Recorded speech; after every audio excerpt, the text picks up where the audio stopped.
Oh shit! Run.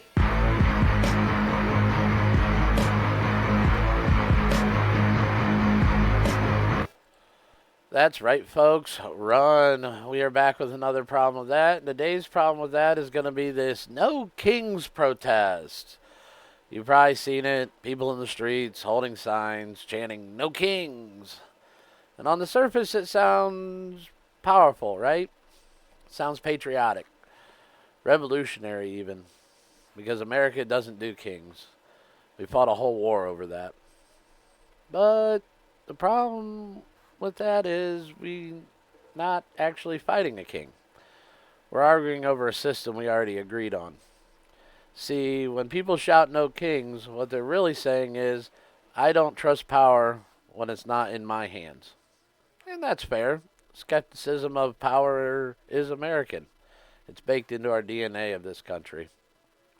But here's where it starts to fall apart. We already built a system specifically to prevent kings. It's called checks and balances. It's called elections. It's called our Constitution.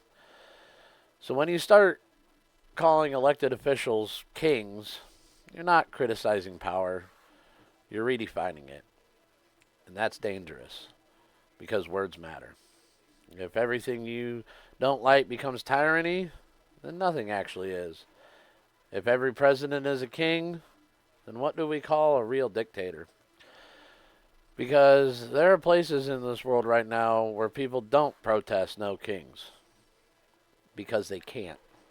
No signs, no chance, no second chances. And that contrast matters. Now look, are there politicians who overreach? Absolutely. Are there policies that push boundaries? Of course.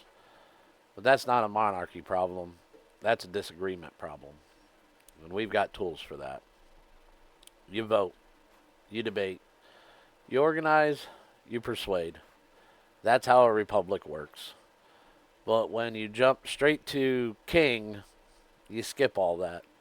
You turn politics into theater.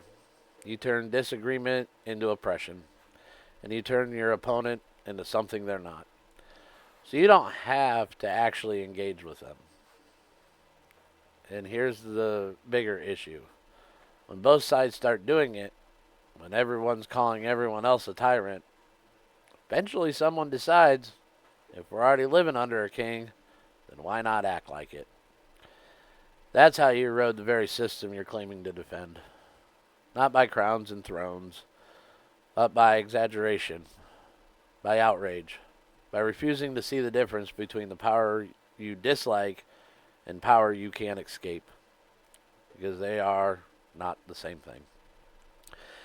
And if we forget that, if we blur the line long enough, we don't just protest the idea of kings. We create the condition for one. And the problem with that is, when everything feels like tyranny, people stop recognizing the real thing until it's too late. Oh shit! Run.